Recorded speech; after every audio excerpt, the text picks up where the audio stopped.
I'm Stephen Walt, professor at the Harvard Kennedy School. I'm grateful for the opportunity to talk to you about international politics and foreign policy.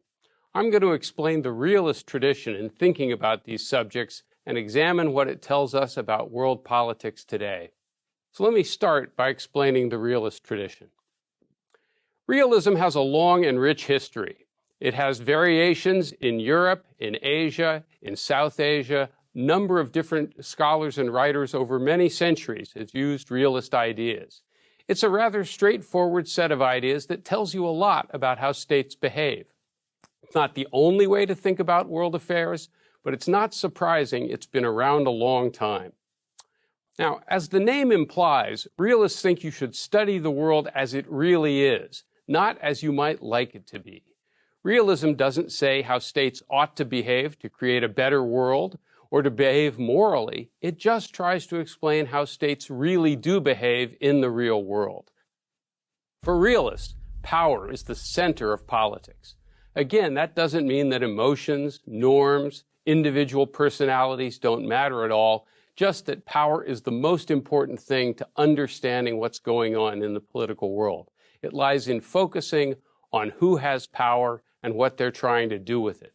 As Thucydides wrote in his famous Peloponnesian War, the strong do what they can and the weak suffer what they must.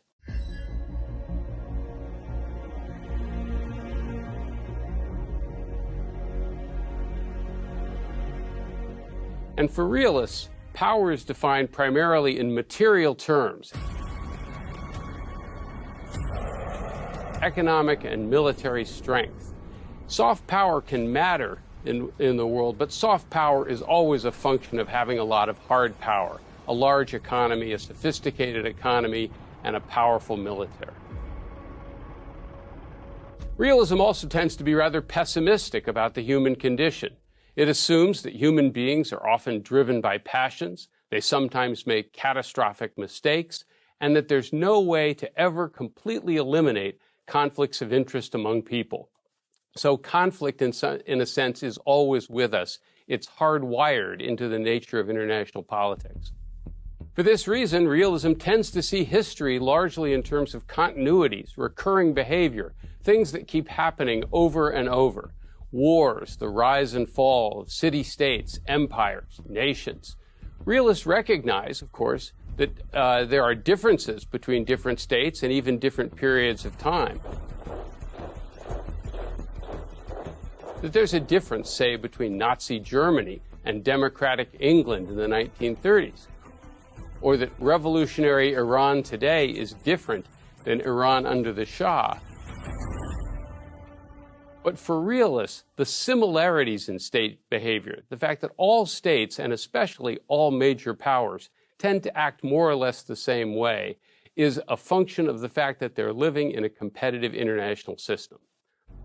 The international system for realists is thought of as being one of anarchy. There is no central authority to keep order, to protect states from each other, and to enforce agreements. And that means if you're a country and you get into trouble, there's no emergency number to call. And finally, realists recognize that no state can know another country's intentions with 100% confidence.